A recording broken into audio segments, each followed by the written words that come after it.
네, 오늘 설교 제목은 믿음은 다수결이 아니다라는 제목으로 말씀 나누고자 합니다. 네, 오늘 본문의 그 이야기는 예수님께서 예루살렘 성전을 나오셔서 이제 길을 걷고 계시는 중에 시작이 됩니다. 예수님과 제자들이 길가에서 구걸하며 앉아 있는 한 맹인을 보게 됩니다. 제자들은 그 맹인을 보고 예수님께 이렇게 질문을 하는데요. 2절 말씀을 보면은 제자들이 물어 이르되 라삐여 이 사람이 맹인으로 난 것이 누구의 죄로 인함이니까 자기니까 그의 부모니까. 제자들이 한 이 말, 제자들이 했던 이 질문은 이 질문 자체에 대한 그 궁금증도 담겨져 있었지만 다른 의미들도 그 안에는 담겨져 있습니다. 이제 설교 중에 많이 들어보셔서 아실 텐데요. 당시 유대 사회에서는 이 병에 걸리거나 장애가 있으면 이렇게 그렇게 생각을 했죠. 죄로 인한 형벌이라고 여겼습니다. 그래서 누군가 병에 걸리면 저 사람 뭔가 죄를 지었겠지라고 생각을 했고 또 어떤 선하게 살아가는 누군가가 또 고난이나 고통이 찾아오거나 질병에 걸리게 되면은 저 사람의 부모의 죄로 인해서 저 사람에게 불행이 찾아왔다라고 이렇게 여겼습니다. 그리고 스스로에 대해서도 자기가 뭐 어떤 질병이 찾아오거나 불행이 생기게 되면은 자신의 죄 혹은 부모의 죄라고 여겼습니다. 그래서 그 죄, 그 형벌, 그 아픔이나 그 질병 같은 것들이 어떤 그 죄에 대한 형벌로서 자신에게 주어졌다라고 여겼던 것이죠. 대다수의 사람들의 인식이 그랬고 제자들 역시도 그 다수의 생각과 크게 다르지 않았습니다. 그런 측면으로 볼 때 제자들이 예수님께 이게 드렸던 그 질문, 이 사람이 맹인으로 난 것이 누구의 죄로 인함이니까 이 질문이 예수님께 이런 질문을 한 거죠. 이 죄로 인해서 벌 받고 있는 저 맹인은 누구의 죄로 인해서 앞을 못 보게 되었습니까? 그렇게 묻고 있는 것이죠. 어떤 기본적으로 그 질문 안에는 정죄함이 깔려져 있었습니다.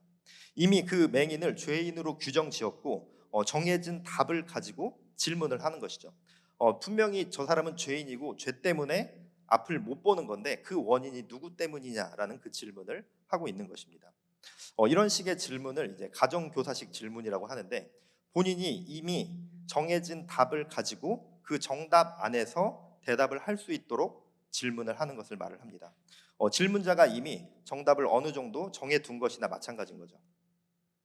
제가 이제 고등학교 2학년 때 담임 선생님이 이제 뭘 이제 잘못해서 이제 앞에 불려 나가면은 항상 그런 어떤 가정교사식 질문을 하셔서 이 당사자가 원하는 그 체벌을 좀 하셨거든요. 저희 때는 좀 많이 이제 맞았으니까 그래서 항상 물어보시는 게 손바닥 맞을 거야, 엉덩이 맞을 거야 이거였거든요. 그러니까 그 원하는 부위를 선택할 수 있게 해주셨어요. 이제 손바닥을 맞을 거냐. 근데 그 맞는 건 이미 정해진 거죠. 넌 맞을 거야 나한테.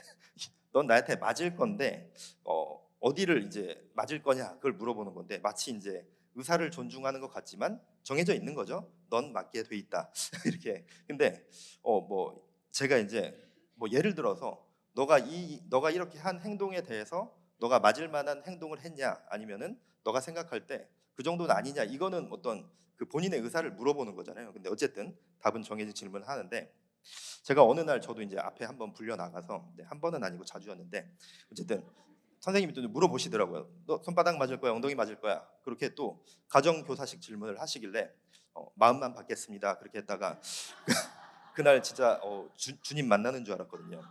네, 어쨌든 그렇게 제자들이 네, 감사합니다. 네, 네, 아멘이 크게 나와야 될 텐데, 네. 어쨌든 제자들이 2절에서 예수님께 물었던 누구의 죄로 인함이니까 이것이 이미 정해진 거죠. 너는 죄인이야. 너는 저 사람은 죄인인데 그 누구의 죄로 인함이니까 정해져 있는 거죠 이미. 그래서 이 질문 속에는 정죄의 시선이 담겨져 있었습니다. 맹인을 바라보면서 그 사람이 앞을 보지 못하는 그 아픔 그리고 구걸하며 살아가는 그 힘든 삶을 바라보지는 못하고 그렇게 질문을 했던 것이죠. 그 제자들에게도 어떤 사랑의 시선, 궁유람의 시선은 없이 다수의 사람들의 그 시선과 같이 너는 맹인이니 너는 죄인이다라는 시선이었습니다. 그런데 이것이 우리가 지금 시대에는 아닌 것 같죠. 지금 우리의 시대에는 이런 것들이 없는 것처럼 느껴지기도 합니다. 그런데 우리 사회에도 흔히 있는 반응입니다. 이런 것을 업보 사상이라고 하는데 이런 업보 사상이 지금 시대에 있다 할지라도 크리스천들에게만큼은 없어야 하는데 그게 없나요? 네, 한 번씩 종종 있기도 한 것 같습니다.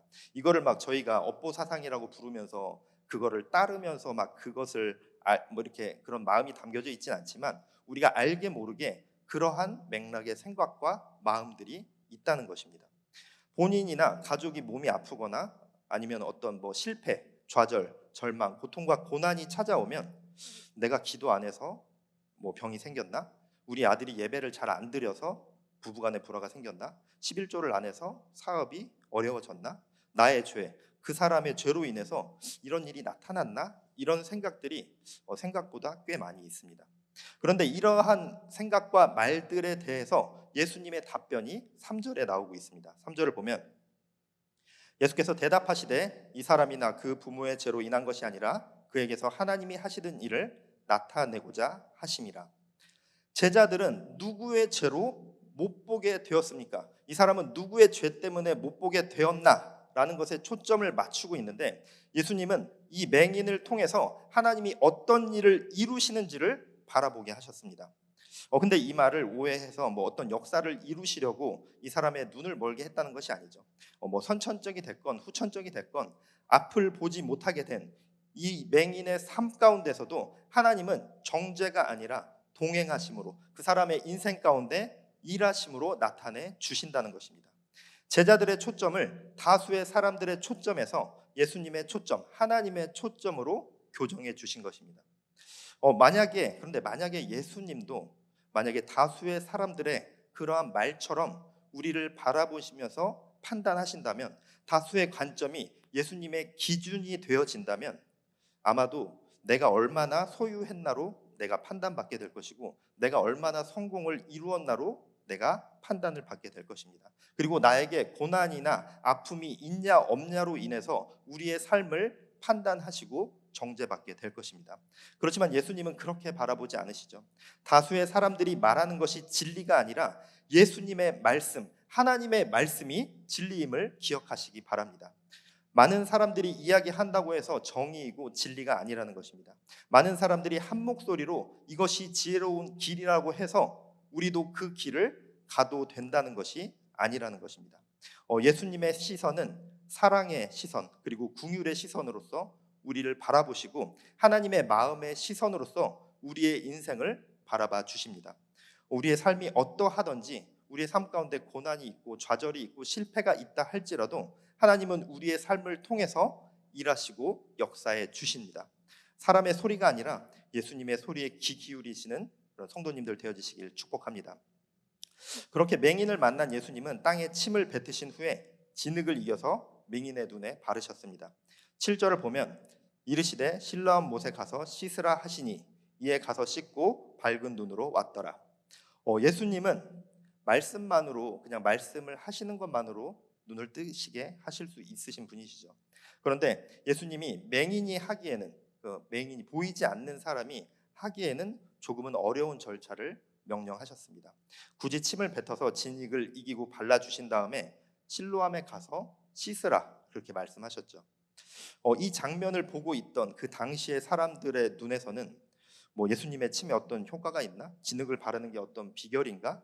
뭐 이런 마치 주술적 의례처럼 보였을지도 모르겠습니다. 그런데 예수님이 의도하신 것은 그런 것이 아니시죠. 뭐 어떤 퍼포먼스가 아니라 그 행위를 하심으로 인해서 그리고 그 행위를 하시고 그에게 실로암 못에 가서 씻으라 그렇게 말씀하신 것은 그런 행위의 순종의 믿음을 이끌어내시기 위함이었습니다.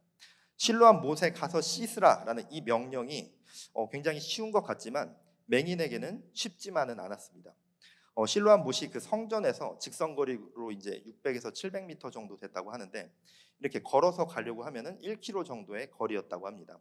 우리가 보통 사람들이 걸어가기에는 굉장히 뭐 짧은 거리고 어렵지 않겠지만 보이지 않는 그 맹인의 입장에서는 쉽지만은 않은 일이었을 것입니다. 지금처럼 뭐 길이 잘 닦여 있는 것도 아니고 뭐 돌뿌리도 많이 있었을 것이고 굉장히 많은 장애물들이 있는 길이었을 것입니다. 그런데 맹인은 예수님의 그 한마디에 순종했습니다. 그렇게 예수님의 말씀에 순종함으로 실로암에 가서 눈을 씻자 정말로 눈이 떠지고 세상을 다시 볼 수 있게 되었습니다. 그런데 사람들의 반응은 좋지 않았죠. 8절 9절 말씀을 보면 이웃 사람들과 전에 그가 거린인 것을 보았던 사람들이 이르되 이는 앉아서 구걸하던 자가 아니냐. 어떤 사람은 그 사람이라 하며 어떤 사람은 아니라 그와 비슷하다 하거늘 자기 말은 내가 그라 하니. 사람들이 맹인이 눈을 떴다는 그 놀라운 그 일을 바라보면서도 있는 그대로 받아들이지 못했습니다. 자신이 알고 있었던 그 어떤 그 기준과 상식에 맞지 않았기 때문이죠. 그래서 그렇게 말하죠. 저 사람 평생 앞을 못 보던 그 구걸하던 사람 아니야? 그 맹인. 그리고 어떤 사람은 또 이렇게 얘기하죠. 그 사람이 아닐 거야. 그냥 닮은 사람이겠지. 라고 이야기하면서 예수님께서 이루어 주신 그 역사를 부정하고 있습니다. 그때 맹인이 구절 끝에서 방금 읽은 것처럼 짧은 말이지만 굉장히 강렬한 고백을 하고 있습니다. 내가 그라. 이 짧은 말에 굉장히 많은 것들이 담겨져 있죠. 앞을 보지 못했던 구걸하던 그 맹인이 내가 맞습니다. 그런데 나는 지금 볼 수 있습니다. 예수님이 나를 고쳐 주셨습니다. 이러한 고백이 내가 그라라는 그 한마디에 담겨져 있었습니다. 그 말에 사람들이 묻습니다. 10절, 11절을 보면 그들이 묻되 그러면 내 눈이 어떻게 떠졌느냐. 대답하되 예수라는 그 사람이 진흙을 이겨 내 눈에 바르고 나더러 실로암에 가서 씻으라 하기에 가서 씻었더니 보게 되었노라.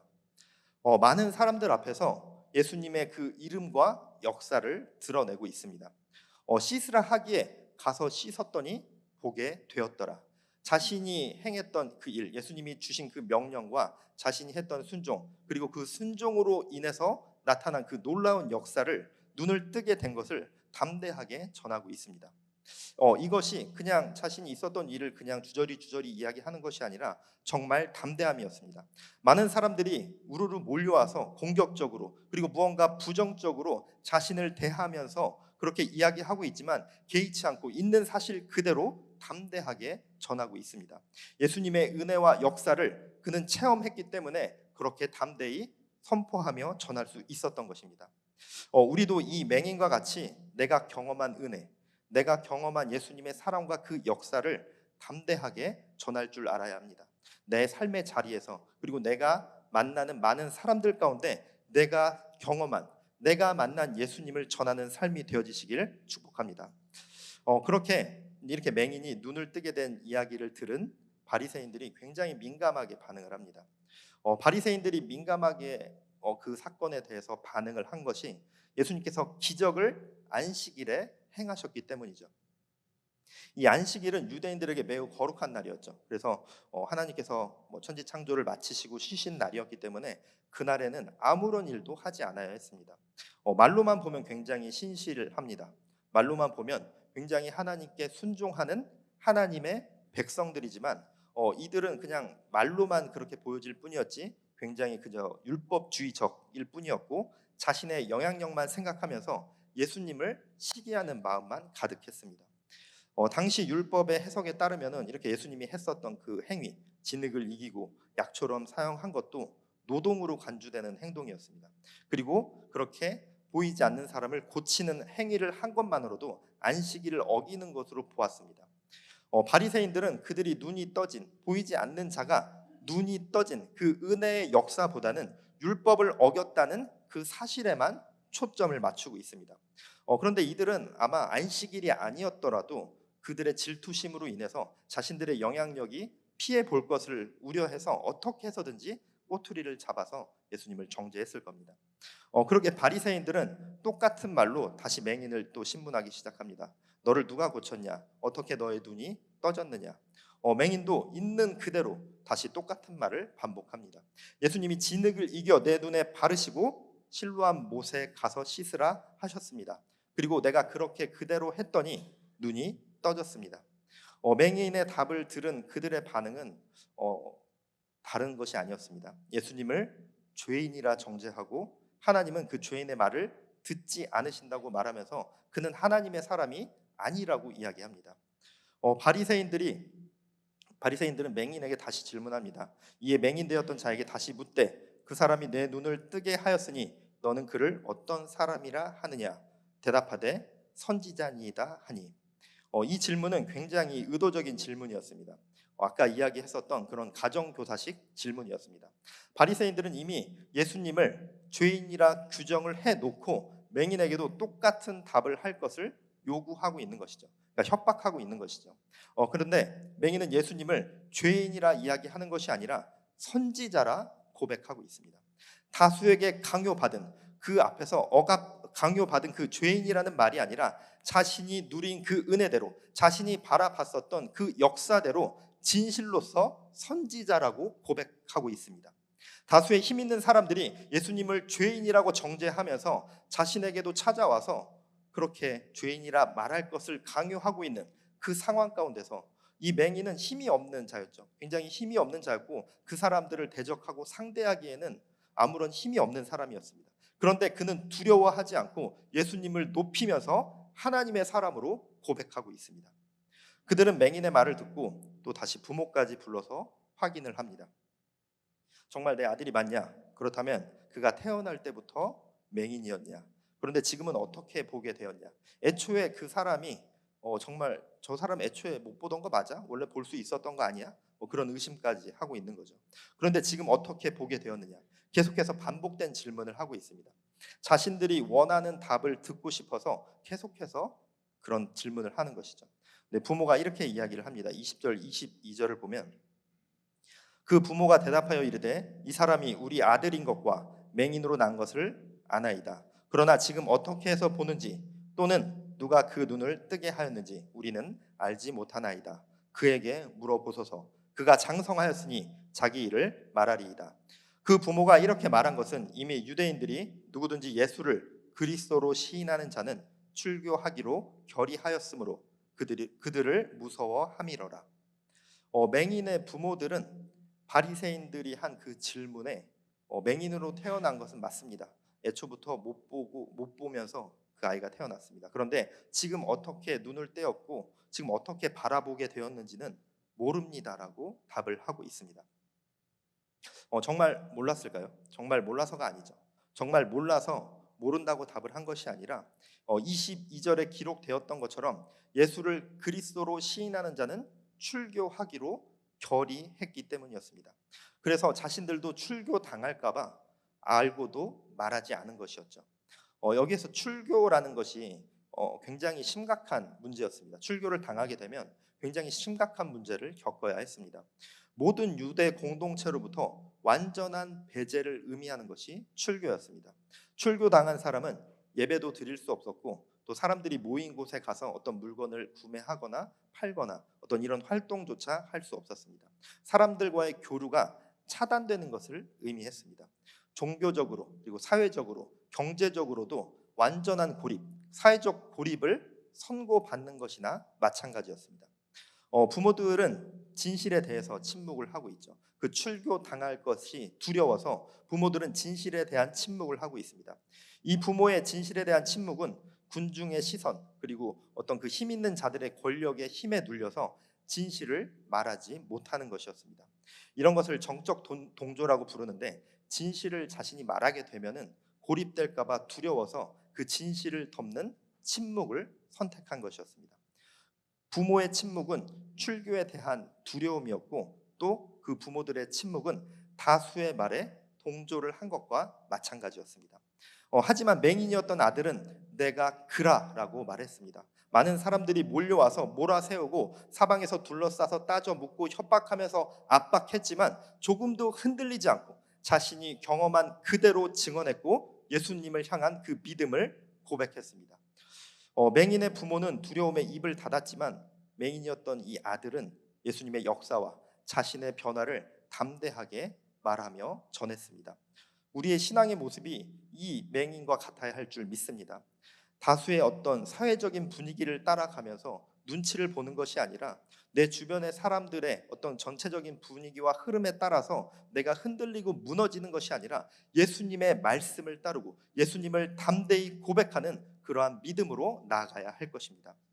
많은 사람들이 예수님을 고백하는 것을 조금 두려워하기도 합니다. 이 세상 가운데 나아가서 하나님을 믿지 않는 자들, 예수님을 알지 못하는 자들 가운데에서 예수님을 믿는다는 말, 예수님을 전한다는 것을 두려워하기도 합니다. 아직 이 시대에도 아직 신을 믿는 사람이 이렇게 많아? 아직도 성경책을 사실로 믿는 거야? 예수가 신이라고 믿는 거야? 우리는 그런 사회 속에서 살아가고 있습니다. 근데 우리는 그럴수록 그런 말을 듣고 그런 말들이 계속해서 더 많아질수록 우리는 숨고 우리를 감추는 것이 아니라 우리가 따르는 예수님, 우리가 믿고 있는 예수님, 내가 경험한 예수님의 사랑을 고백해야 합니다. 예수의 이름을 우리는 전해야 합니다. 사람의 소리, 환경의 소리, 다수의 소리가 아니라 예수님의 소리, 예수님의 음성을 듣고 따르면서 예수님의 이름을 전파하는 성도님들 되어지시길 축복합니다. 바리새인들은 이 맹인의 고백을 듣고 그 고백을 무너뜨리기 위해서 다시 한번 그를 불러 세우고 있습니다. 24절, 25절에서 그들의 대화가 나오는데, 이에 그들이 맹인이었던 사람을 두 번째 불러 이르되 너는 하나님께 영광을 돌리라. 우리는 이 사람이 죄인인 줄 아노라. 대답하되 그가 죄인인지 내가 알지 못하나 한 가지 아는 것은 내가 맹인으로 있다가 지금 보는 그것이니이다. 하나님께 영광을 돌려라. 우리는 예수가 죄인인 줄 안다. 예수님을 부인하라는 협박이었습니다. 계속해서 맹인이 예수님을 고백하고 자신이 경험한 그 은혜를 고백하니까 이제 협박을 하는 것이죠. 하나님께 영광 돌려라. 우리는 예수가 죄인인 줄 안다. 예수를 부인하는 것이 하나님께 영광 돌리는 것처럼 이야기하면서 협박을 하고 있습니다. 그러나 맹인은 더욱더 담대하게 말합니다. 그가 죄인인지 내가 알지 못하겠지만 한 가지 아는 것은 내가 맹인으로 있다가 지금 보는 그것이다. 나는 다 알지 못하지만 예수님이 나를 바꾸셨다는 그 사실 하나만큼은 분명히 알고 있습니다라고 이야기하는 것입니다. 분명한 답을 했습니다. 그런데 분명한 답을 했지만 자신들의 의도대로 말을 하지 않으니까 계속해서 반복된 질문 두 가지를 던지고 있는 거죠. 어떻게 보게 되었느냐? 예수는 죄인이다. 너도 그가 죄인이라 말해라. 계속해서 가정교사식 질문을 던지면서 이렇게 말을 하니까 맹인은 이야기합니다. 왜 자꾸 묻습니까? 당신도 그분의 제자가 되려고 합니까? 그러자 바리새인들은 굉장히 분노하죠. 분노하면서 우리는 모세에게 주신 말씀은 알지만 예수는 어디서 왔는지도 모른다라고 그렇게 말을 하고 있습니다. 우리는 모세로부터 내려온 계승자들이고 하나님이 모세에게 말씀하신 줄은 우리가 알고 있지만 저 예수는 우리가 어디서 나타난 자인지도 모르고 저 사람은 어떤 권위도 없고 하나님의 사람이라는 증거도 없다는 말입니다. 예수님을 계속해서 정죄하고 부정하며 그 맹인도 동조하기를 원하는 것이죠. 그리고 맹인의 이어지는 답을 보면 9장 33절을 보면 이 사람이 하나님께로부터 오지 아니하였으면 아무 일도 할 수 없으리이다. 예수님은 하나님으로부터 온 자다라는 것입니다. 그런 선포와 같은 말인 것이죠. 그리고 너희는 왜 그것을 바라보지 못하느냐? 하나님께로 오지 않았으면 아무 일도 할 수 없었을 것이다. 이 사람은 하나님의 사람이다. 너희들은 왜 그것을 바라보지 못하느냐? 내가 그 증거인데 너희들은 왜 그것을 깨닫지 못하느냐라는 그런 말이기도 합니다. 예수님을 하나님의 사람으로 확신하는 신앙의 고백을 또 그들에게, 바리새인들에게 전하고 있는 것입니다. 자신이 치유받는 그 과정 가운데 예수님이 하나님의 사람임을 확신할 수 있었던 것입니다. 그랬기 때문에 많은 다수의 사람들 앞에서, 그 힘 있는 권력 앞에서도 자신이 담대하게 느끼고 깨달은 그 믿음을 선언할 수 있었던 것입니다. 맹인의 말에 바리새인들은 분노합니다. 9장 34절을 보면 그들이 대답하여 이르되 내가 온전히 죄 가운데서 나서 우리를 가르치느냐 하고 이에 쫓아내어 보내니라. 계속해서 끝까지 이 맹인을 죄인 취급하고 있습니다. 너는 보이지 않았던 자이니 너는 죄인이다. 그것을 바꾸지 않습니다. 계속해서 죄인 취급하고 있습니다. 그리고 예수님을 하나님의 사람이라 고백한 그 맹인을 회당에서 쫓아냅니다. 예수를 그리스도로 시인하는 자는 출교하기로 결의한 대로 그를 출교시킨 것입니다. 아까 이야기한 것처럼 출교당했다는 것은 사회적, 종교적, 경제적 울타리 안에서 완전히 고립된 완전한 쫓겨남을 이야기했습니다. 완전한 사회적 고립으로 내몰리게 되었습니다. 예수님을 고백했다는 이유로 세상에서 버림받았습니다.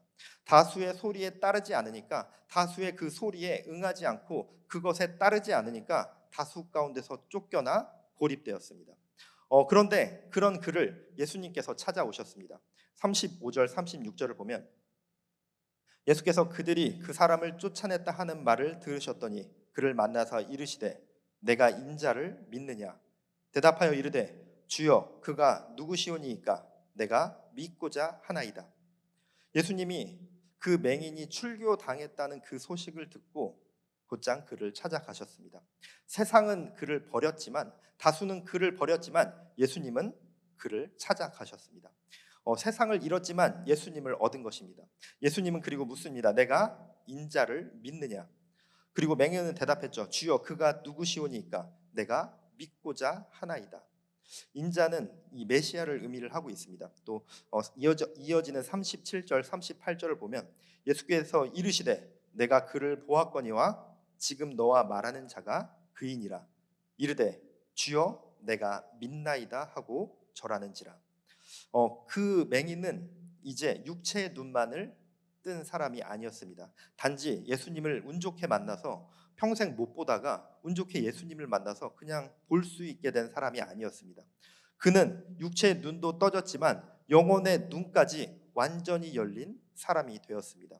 예수님을 치유자로만 바라보는 것이 아니라 하나님의 아들이자 영원한 구원자로 믿고 고백하게 되었습니다. 사람들은 그를 거절했지만 예수님은 그를 치유해 주셨습니다. 공동체는 그를 버렸지만 예수님은 그를 찾아가 주셨습니다. 다수의 사람들에게 버림받았지만 예수님 한 분에게 그 맹인은 선택받았습니다. 다수를 따르지 않고 다수의 말에 눌리지 않고 예수님을 바라보고 예수님이 보여주신 그 역사를 따랐기 때문이었습니다. 그는 예수님을 구원자로 믿고 고백할 수 있었고 그래서 구원의 자리에 들어갈 수 있게 되었습니다. 이 맹인은 단지 시력을 회복한 것만이 아니라 예수님을 통해서 자신이 누구인지, 예수님이 누구신지, 그리고 믿음이 무엇인지를 깨달아가고 있었습니다. 세상이 뭐라 하든 다수가 뭐라 하든 그는 자신의 눈으로 직접 경험한 그 예수님을 믿고 따랐기 때문에 그 길을 걸어갈 수 있었습니다. 우리가 살아가다 보면 다수의 의견에 눌릴 때가 있습니다. 세상의 소리가 또 때로는 너무 커서 예수님의 말씀이 너무 작게 느껴질 때가 있습니다. 그리고 예수님의 말씀을 따르는 것이 두렵고 또 예수님의 말씀을 따라야 한다는 것을 우리가 알고 있지만 우리가 계속 핑계대고 피하는 순간들이 덜어는 생깁니다. 하지만 우리는 다수를 따르는 것이 아니라 예수님의 말씀을 따라야 합니다. 진리는 다수결이 아닙니다. 다수가 외친다고 해서 옳은 것이 아니라는 것입니다. 오직 하나님의 말씀이 우리에게 진리가 되어줘야 하고 예수님의 말씀을 우리는 따라가야 합니다. 하나님의 말씀이 진리임을 기억하며 붙드시기 바랍니다. 믿음은 남들이 말하는 것으로 정해지는 것이 아닙니다. 믿음은 다수의 의견이 아니라 하나님의 말씀입니다. 맹인의 고백처럼 우리도 이렇게 말할 수 있어야 할 것입니다. 그가 죄인인지 내가 알지 못하나 한 가지 아는 것은 내가 맹인으로 있다가 지금 보는 그것이니이다. 많은 사람들 앞에서 다수의 소리가 아니라 예수님이 주신 그 은혜와 예수님이 주신 그 역사를 담대하게 고백할 수 있는 다수의 흐름을 쫓는 인생이 아니라 예수님을 쫓아가는 그러한 인생길을 살아가는 광교 꿈의 교회 성도님들 되어지시길 주님의 이름으로 축복합니다. 기도하겠습니다.